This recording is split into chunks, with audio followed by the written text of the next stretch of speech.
year 2025 marks the 25th anniversary of his seminal album 6 Degrees, which deserves a round of applause. It's also the 21st anniversary, I believe, of his equally seminal album Tides Are Rising, 2004 or thereabouts, which also deserves a round of applause. Because, as I'm sure many of you will know, Mark is really this very exciting, inventive, organic link between jazz, electronica, broken beat. He made a huge contribution to the broken beat scene in this country in the late 90s and early 2000s. He was working with the likes of Bugs in the Attic, Four Hero, IG Culture. As I say, that album, Tides Are Rising, is a really, really important piece of work, and it's one of the key recordings from the whole broken beat catalogue. And I know that many of you in this room have that record, and when we hear tracks like State of the Mental, it means a lot to us. That's the impact that Mark has made over the years. But most importantly as well, and interestingly, over the last few years, he's been investigating very deeply his Japanese heritage. And maybe that's somebody calling from Tokyo right now.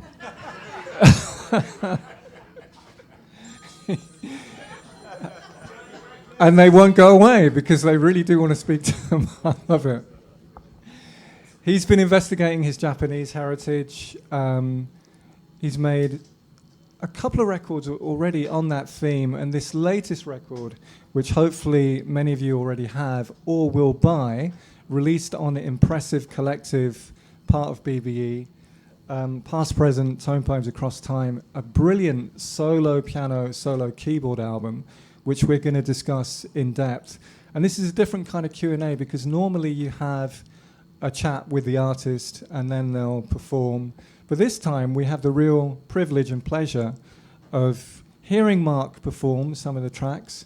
He's going to talk through them with me. We'll go into detail, then he'll perform some more. And I think we'll have time for some questions from you at the end before you buy your signed copy of this fine record. So without further ado, ladies and gentlemen, put your hands together for Mark de Clive Lowe. Thank you very much. Absolute pleasure to be here. Thank you, Kevin. I'm gonna play kind of short renditions of pieces from the record, and as we discuss the music and the meaning, and it's been a really interesting process for me just working out how to even play the music because of the way it was recorded, which I guess we'll get into more. But it was essentially all overdubbed. It was off the grid, for those who produce know what that means. So there's no metronome, there's no pulse, there's no drums. There's very little holding it together other than the intention behind the music. So to present the music by myself when it was all overdubbed like 20 times or so is a challenge. So hopefully I can give you a bit of the flavor of the record at least, and we can talk more about that. So I want to do a quick couplet of two of the pieces, the opening track, Embrace, and then the third track, Present, Past. Yeah, gotcha. Okay.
Well, what a great way to start. Firstly, Mark, I mean, talk us through the equipment and how you're using it, because I'm sure, like me, the rest of us are thinking, well, you've got these 3 keyboards. Can everybody see the small keyboard here on this big one over here? So that's a very small keyboard. And then you've got the grand. It is. It's a very small keyboard tucked away. It's like quarter size, isn't it? And then you've got the mid-sized keyboard here. But most importantly, you've got the desk over there on the left-hand side. All the toys, yes. Yeah. So the setup, a lot of you have probably seen me with either the band or doing my live remix set, like a housebroken beat set. And the rig I use for those gigs, this is like a cut-down version of that. But as I mentioned before I played, this record was created, I went into studio actually at the behest of a very dear friend named Carlos Nino. Carlos and I collaborated a lot with each other in LA, and he was for the longest time saying to me, he's like, man, you got to record a solo piano record. And I was saying to him, well, when I'm ready, I'll get round to it, but I found that idea quite intimidating given the history of the piano and all the greats on it. And then a few years later, he said to me, he's like, man, go to Ken's studio, a mutual friend of ours. He's like, Ken's got all these analog synths, just go there, but don't prepare anything, don't compose anything, don't use a click, and just see what happens. And so I resisted that for a while too, but I eventually went to the studio, and I loved the experience. And the first thing I did in that studio from those sessions was Embraced, which is the opening track of the record. But the process was such where I'd just jump on an analog synth and just start playing with the sound, and the textures and the sounds would evoke certain ideas and emotions from me. And so I would just record that synth down, and then I would go back to another synth and overdub that. And the more I would do that, these kind of forms and shapes would start to form with each piece. And so when I came away from it, it felt like there were all these compositions, even though it was very much composed in the flow of the creative process. But because I was playing it that way, overdubbing again and again and again, there was no way to do that live. And those of you who work with music software and actually DJing as well, when you loop something, that's all based on the idea of there being a metronome. So things loop around at a certain time all together. And with this music, I couldn't even do that really. So trying to work out how to perform it was always going to be challenging. How do you deal with time and meter then in that case? I don't know. I don't know. It's a feeling, I guess.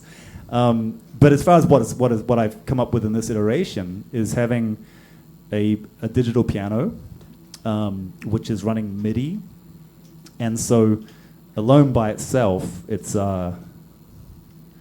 just as you would expect, the digital piano. But then the MIDI going into Ableton means that I can double it up with more sounds.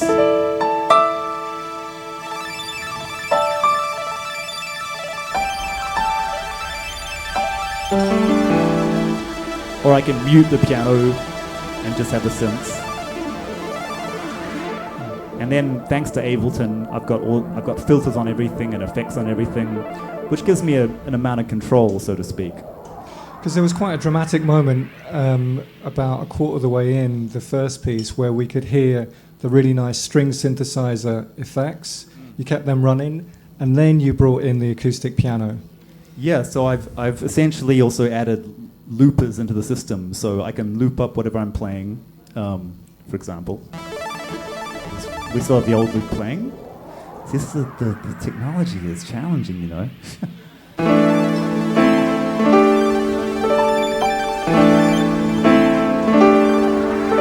So when I have something looped, I can filter the loop. I can overdub more on that loop. So I have lead synths over here.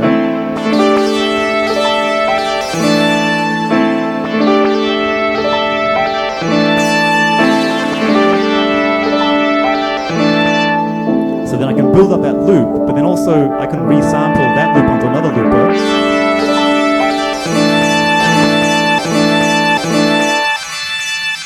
And filter that loop as well. So basically there's two levels of loops happening. If you're not technically minded at all, don't worry about what I'm talking about, just, it's all good.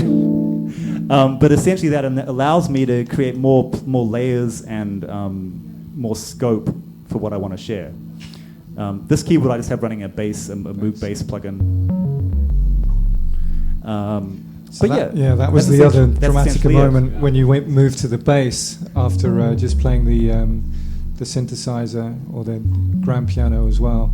Just to put things into context, Mark, yes, you said that the idea of doing solo piano was quite intimidating because of the history of great exponents of the instrument. I'm just thinking, while you were playing there, if we're talking about references, people who may have inspired you, or people who kind of frame this whole idea of the solo piano with keyboards as an orchestra, people like George Duke, Herbie, obviously. Did anybody see Herbie on Friday?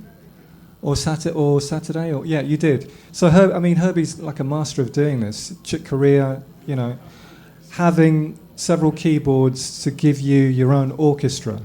And I think as well the other person who sort of doesn't get enough props, we should big up, is Lonnie Liston-Smith, certainly in terms of using like stringed synthesizers in a very orchestral way, and then bringing in Fender Rhodes and acoustic piano as well. So you're mixing acoustic and electric, and you're sort of embracing several strands of the jazz tradition and orchestration to create something which, as you said, is very layered.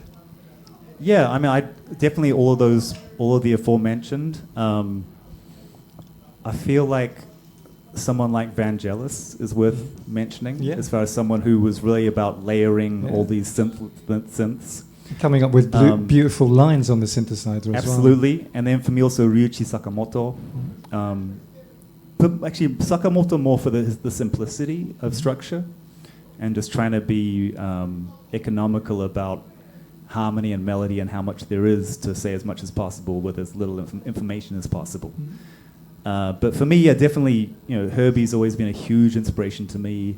In this context, I felt for the first time I was able to pull away from some of my more conventional inspirations. Yeah. And if anything, it's people like maybe Lyle Mays and some of the more ECM-leaning pianists as far as textures and trying to open up the possibility of finding, beauty without rhythm, essentially. Yeah. Okay. Should we go for some more music? Why not? Yes. What's next? What are you going to play next? This is just as a general FYI, a first for me to actually play any of this for anyone but myself. So, thank you for bearing with me. I'm gonna. Yes. Okay. So I'm gonna play. I'm going through the record, skipping a couple of tracks, but more or less pretty much in sequence. So, Reflection and Heart are the two I want to play. And I think worth mentioning as far as the titles go for the record is that I think those of you who may have the vinyl already may have read the liner notes inside which explain all of this. But the album cover is my dad in 1953 in front of the shrine gate on Miyajima Island, which is near Hiroshima. And so my mum was Japanese, my dad was a Kiwi, and my dad goes to Japan in 1953, age 22, goes for 3 months to teach English, and stays for 20 years. And met my mother, my brothers are born, then they moved back to New Zealand, where I was born. And so my dad was there from 53 to 73, all through the 50s and 60s, and you can imagine post-war Japan, that was a really incredible time to witness a country being reborn, essentially, and rebuilding itself. And for him, age 22 to 42-ish, obviously a really kind of a formative time for him as well. So before my dad died, which is like 13 years ago, he wrote his memoirs. And the really amazing stuff in his memoir was his 20 years in Japan. So that was super inspiring to me, and I wanted to dig more into that. Then my mother passed away, and when I was clearing out everything she had, I found the letters my dad wrote to his parents 72 years ago when he first went to Japan. So his first impressions, and I found his photos as well. And so his memoirs, his letters, his photos, they all became a guide for me to retrace his journey in Japan.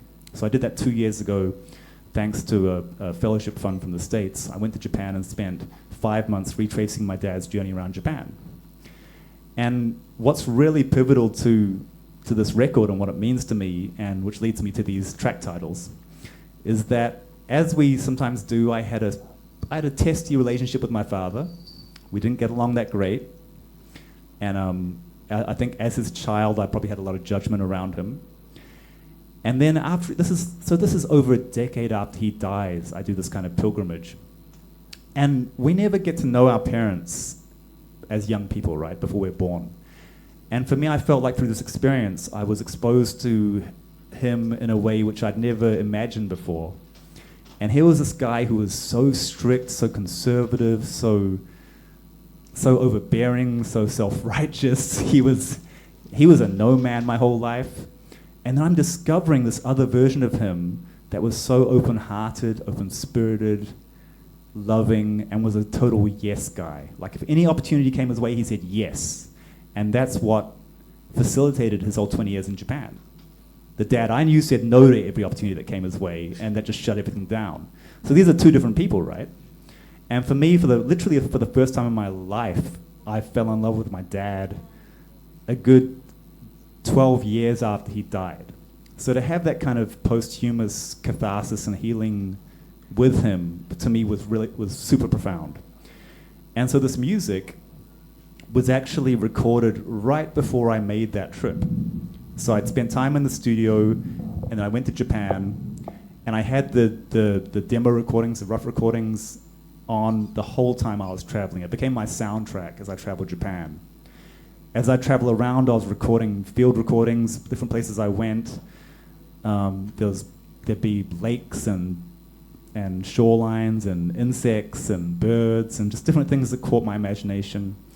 And I ended up incorporating those into the music. And then when all was said and done after that whole experience, and I realized this whole process of healing, this music had been my kind of comfort and soundtrack through that process. So all the titles are reflective of that. So titles like Reflection, Heart, Acceptance, Compassion, Embrace. Forgiveness, yeah. Which are things, I don't know, some of you may have someone, family or not in your life that you may relate some of this to, but forgiveness can be a tough one. And so for me to come across all these feelings at once was really profound, and then to put it into a record meant a lot to me. To share it publicly was something I wasn't sure about at first, but then, well, Carlos Nino specifically, actually, he heard the music as I made it. He was like, you have to put this out, you have to share this. And it's been, I guess, a full circle moment for me in that catharsis and healing to actually share it. And so now for me performing it is a return to those ideas and those feelings. So hence, long story short, the titles. That's incredibly moving, Mark. So please go ahead with the music now that we know what this kind of wider cultural and emotional context is.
Mark, you mentioned Ruichi Sakamoto, legendary musician from Yellow Magic Orchestra, and various other things. Merry Christmas, Mr. Lawrence, collaboration with Bowie, all these incredible things he did.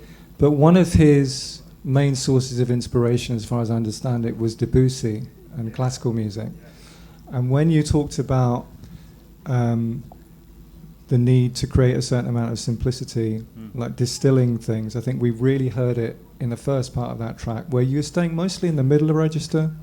You're mapping out the melody with chords rather than going for really long single note runs, which can be a jazz thing.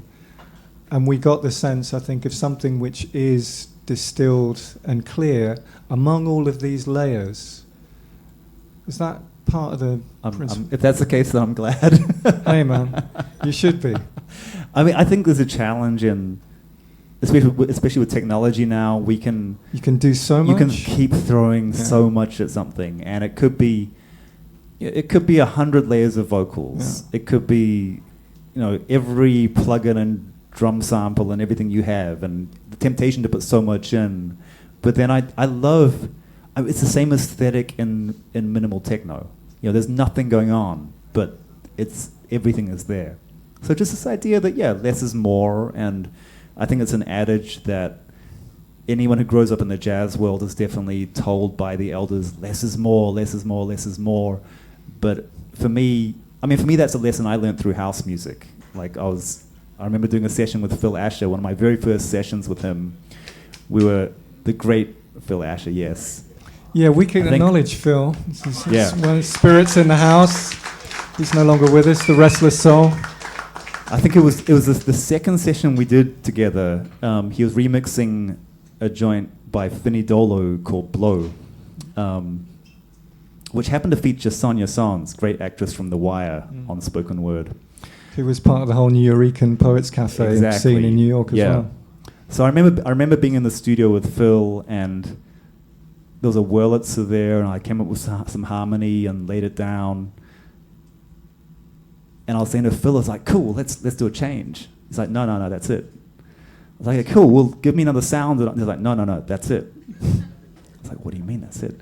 And it was just ironic to me, and I'll be forever grateful to have learned that lesson of less is more that I've heard all my life through loving Ahmad Jamal and Miles Davis and people like that. But I learned it from Phil Asher in London. So I'm forever grateful for that. Yeah. So here we are. Ahmad Jamal, Miles Davis, Phil Asher.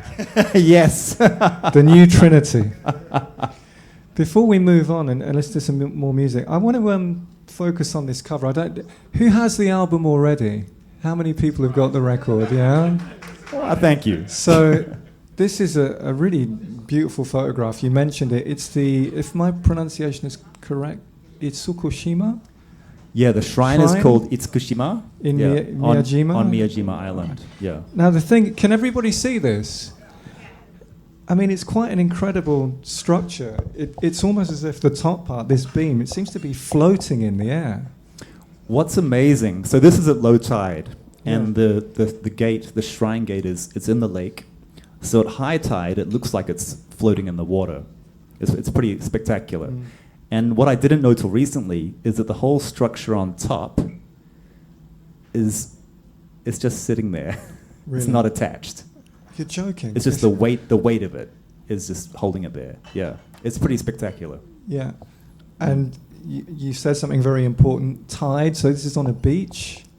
It's the island is just off the coast of Hiroshima in the Japanese Inland Sea.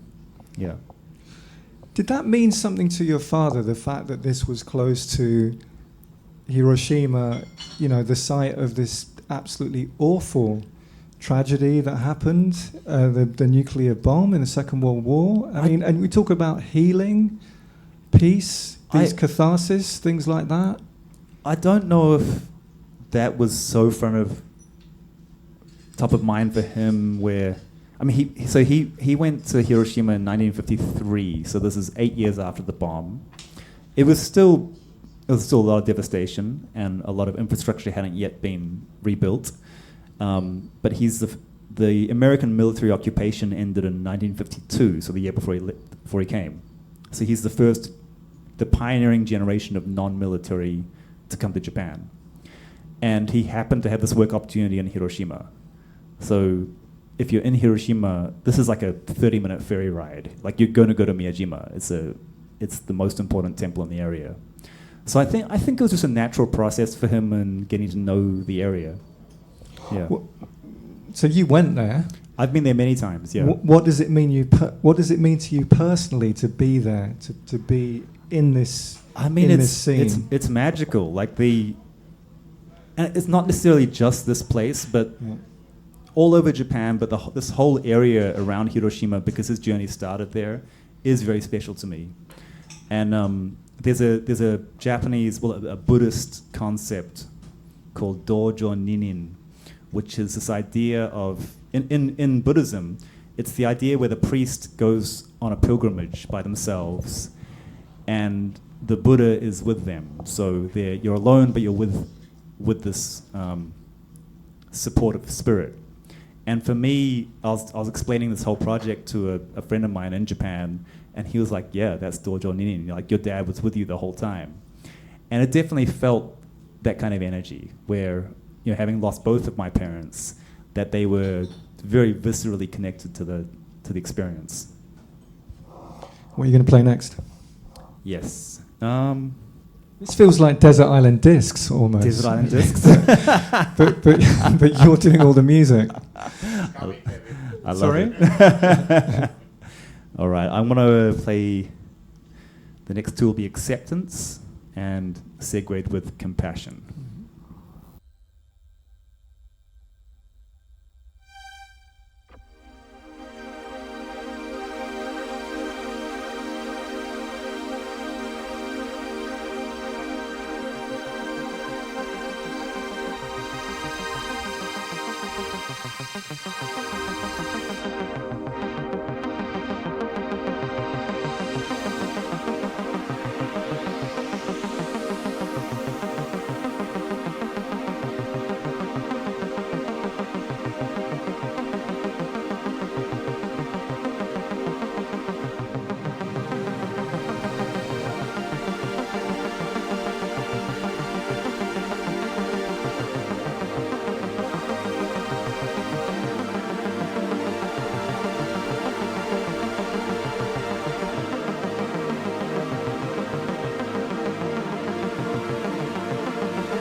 as we've just heard you and seen you do it, let's talk about using the bass keyboard there, not just for bass lines, but also as a lead instrument as well.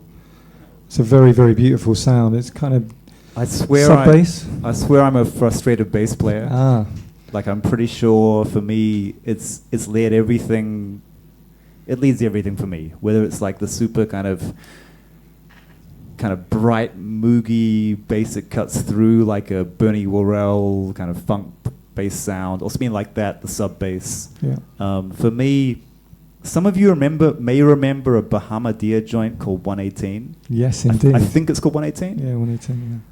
From Collage. Hearing that. Yeah. The bass on that changed me forever, like altered my DNA. So there's certain things I've heard through my life which I feel like I've been trying to recreate many, many times, and that's one thing that's been in my mind. Another thing is that, sorry, this is random now, on That's the Way of the World, that little synth interlude thing that Larry Dunn does. So the Earth, Wind and Fire or Ramsey Lewis? Earth, Wind and Fire. Right. There's this between tracks, it happens twice, there's this little synth interlude that just sounds insane. And the number of times on different records, not this one, I've tried to recreate that. It just reminded me of that. Just the idea of you, I think in music you hear things and it's not like I want to copy the thing, but I want to capture the feeling, or I want to be able to share the feeling that I experience from that moment. Can you demonstrate the range? Can you take us to maybe a low E or F, go all the way down, and then come all the way up? I mean, it's interesting because in the nature of, sorry, the music nerds know this stuff anyway, but the nature of the harmonics of music and subharmonics, a sub bass, there are certain notes where it resonates kind of around here. It doesn't really resonate super low.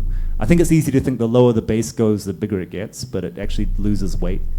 There's a nature, it's in the middle, it's nice. So a lot of people, when they use sub bass, they'll write a piece of music in a certain key because, the A kind of resonates and that kind of thing. Yeah.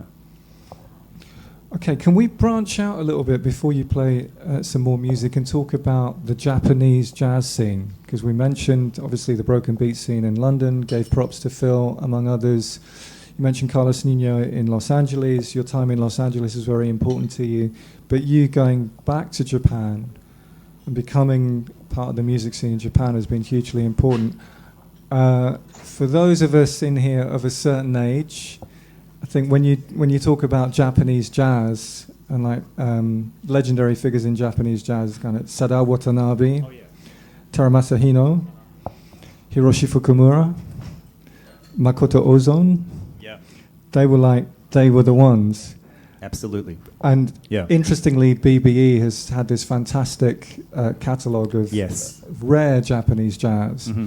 But your knowledge of Japanese jazz is extensive, and I know that it's inspired you a great deal as well.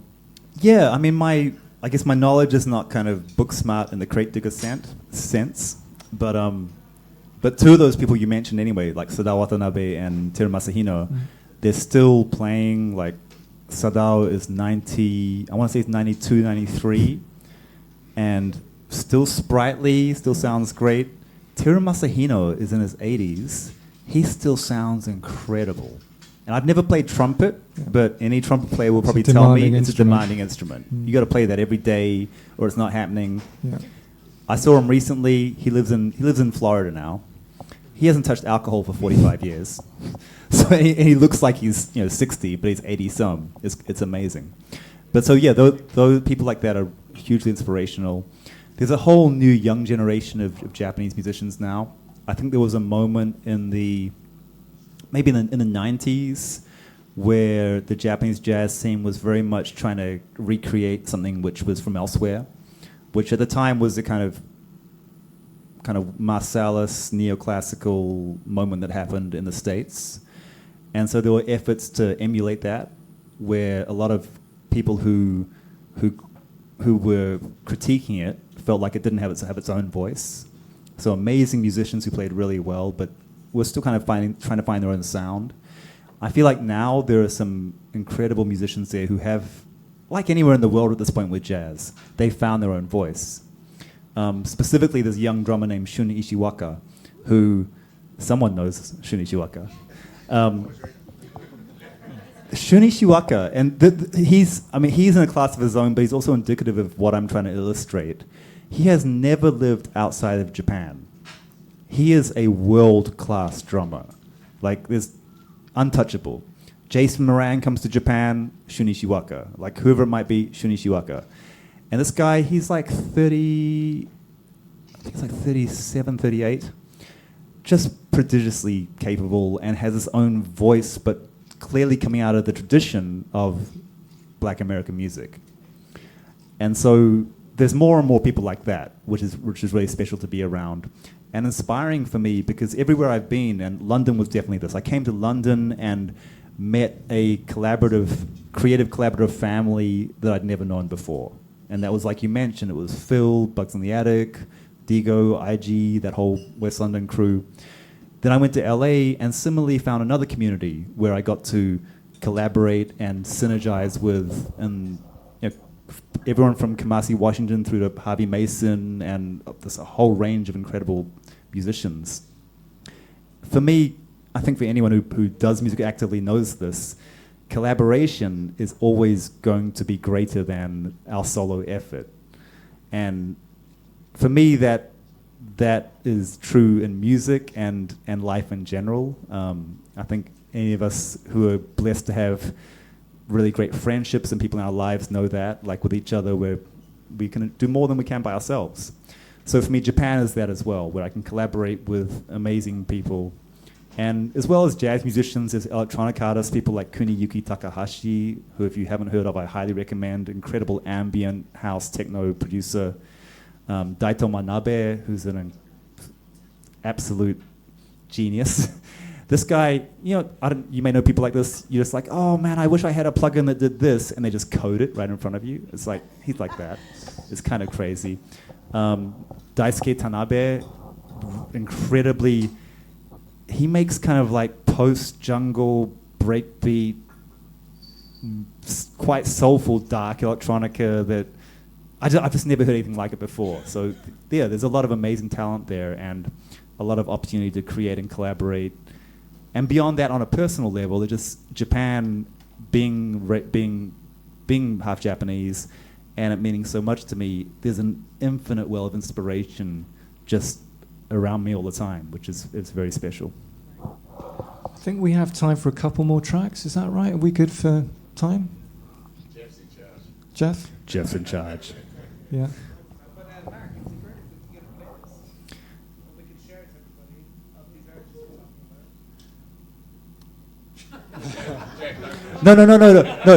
No. It's No a good pressure. It's a good idea. It just opens up this thing, right? So someone just hit me up for a playlist. Remember everything that you just said. Someone just hit me up for a playlist recently, and they were like, "Yeah, we do this thing and we do this playlist, and here's the link," and it was a Spotify link.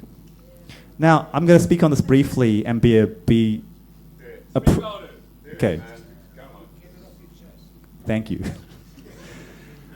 Statistically, at least half of you in this room use Spotify, and at least half the population of the world who stream use Spotify.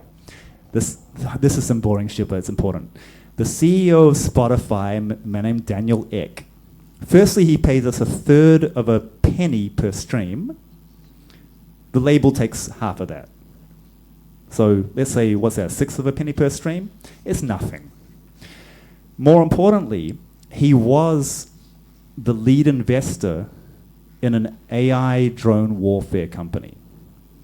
He still is. He's now the head of the board of that company as well. He also takes hundreds of millions of dollars of profit out of Spotify. And that goes into AI fucking drone warfare. So I have a problem with Spotify. So when someone mentions playlists, I think of Spotify, and then my face was not a reticence to share the artist. It was me thinking, fuck Daniel Ek. That's what I was thinking. So, streaming is not ideal, but Do a cassette. a cassette would be great.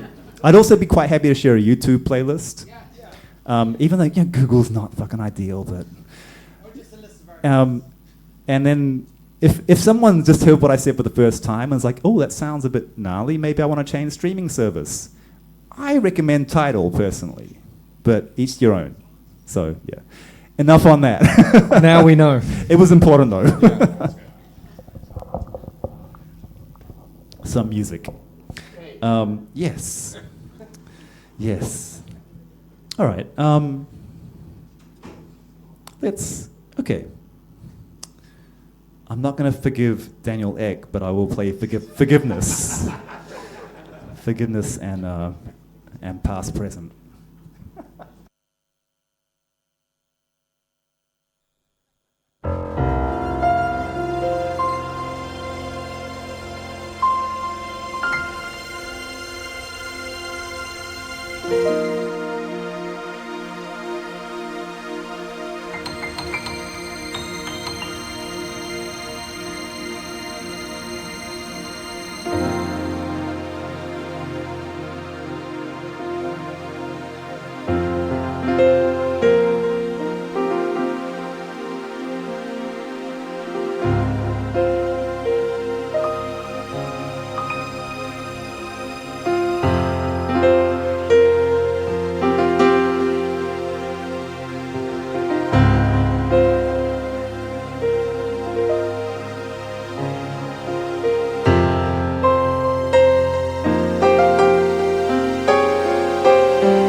I just got one more practical question, Mark. Before, I don't know if anybody wants to ask Mark a question. We hand over to the audience if people want to step in, but I'll ask a last question anyway. We saw you using the desk, the mixing desk and the laptop as well. It kind of clearly changes the soundscapes that you're using while you're playing. Generally speaking, as a trained musician, do you have to think as a sound engineer as well? Just kind of leave the whole music thing and get into the engineering. I love that. As well. That's what I'm here for. I love it. My favorite musicians are the ones that play like producers. So that to illustrate that in a way which I think everyone would understand, no matter if you're a musician or not, is that you have drummers. Everyone's heard of a drummer. Lots of drummers can play really, really well and sound amazing. And then you have someone like Questlove. Now, Questlove is all about making the kick sound a certain way. And it might be the specific kick drum, it might be the way he plays it, it might be whatever he has inside baffling it. The same with the snare. He was that guy who would go and painstakingly recreate a drum break, not just by learning the part, but by emulating the sound of it. And that's production. So for me, I love musicians who are producers. That doesn't mean they necessarily produce music, but they hear and think like producers. And my experience of that personally was growing up playing piano, wanting to end up in New York playing with, they were alive at the time, Art Blakey and Betty Carter, and being in that straight-ahead jazz scene. I was just about the piano. And then my experience coming here, and I came here in 1998 for the first time, and becoming part of the West London crew and being around all these producers, it really impressed upon me the idea of music as sound, not as notes. I didn't play the acoustic piano for almost a decade while I lived here. Then I went to America, went to LA, and reconnected with jazz in a big way. And I found that when I got back on the piano, I'd lost so much technical facility, but I heard it differently. And I heard it as if I was making a record. And so for me, that was my learning process with production.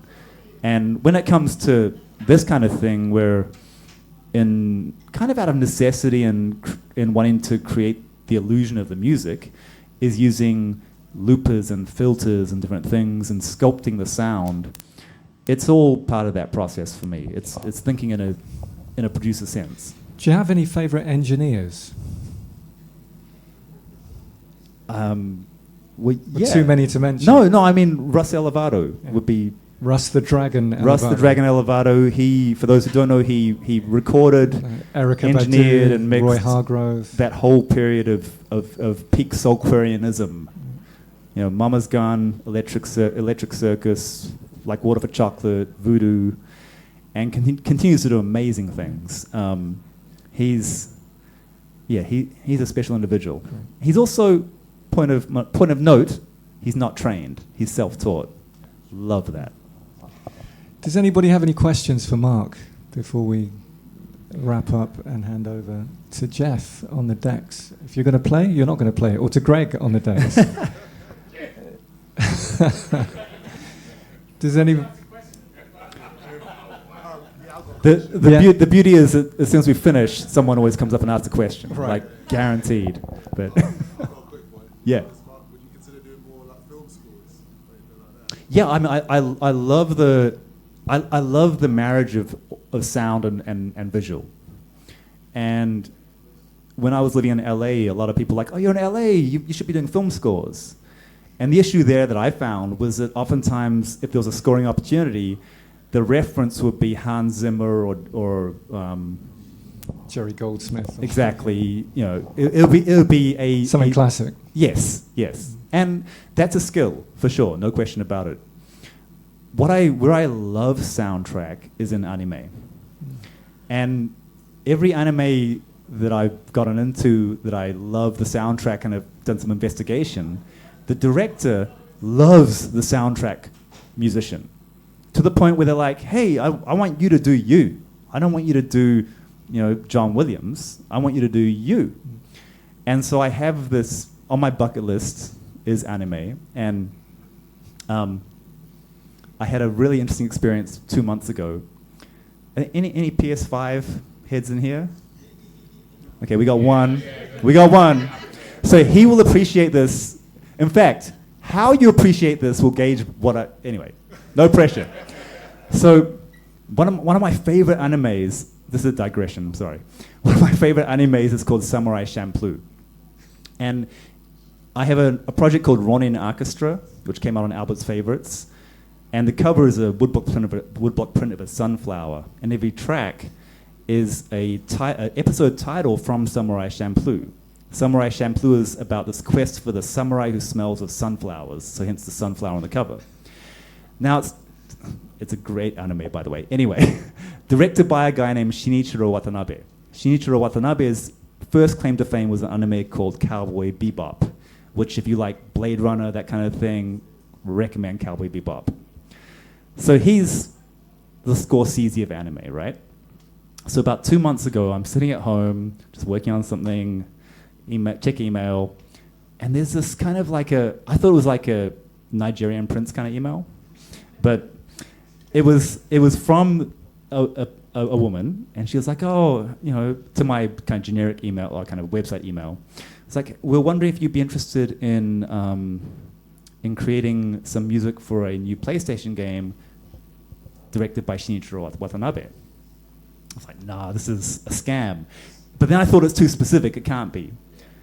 Their office address was down the road from me, so I was like, well, I'll come down for a meeting. I actually live in Tokyo now. So the next week I went down and met with Shinichiro Watanabe and his producer, and I thought, I'm going to take him some vinyl. I was like, hey, do you like listening to vinyl? He's like, of course I like listening to vinyl. So I pull out my album Heritage, which is my first kind of Japanese roots-related project. He's like, I got that. I was like, oh, really? And so then I pull out Ronin Orchestra, and I'm like, well, this isn't even under my name. And it's like, I've got that. So this guy's one step ahead of you. A head. And so it turns out that there's a new PS5 game called Ghost of Yote, which the whole world has been waiting for if they're into PS5.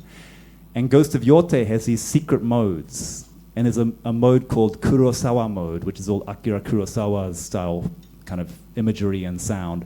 And then there's a Watanabe mode, which is a tribute to Samurai Champloo. And so Watanabe-san was like, yeah, I want you to make a piece of music for this game.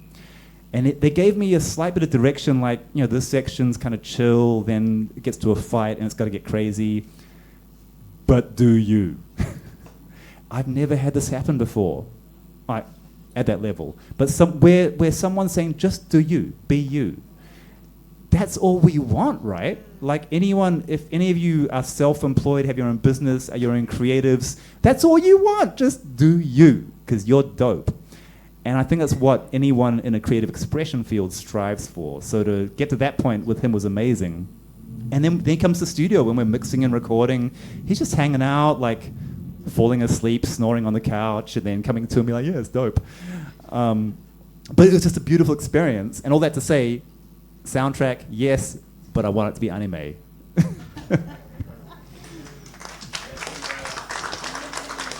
I think it would be remiss of me not to point out that the album is over there for sale. Signed copies, no less, on Impressive Collective. We've got Greg Borman on the decks. Ladies and gentlemen, this has been Mark de Clive Lowe doing Mark de Clive Lowe. Thank you very much. Thank you. Thank you.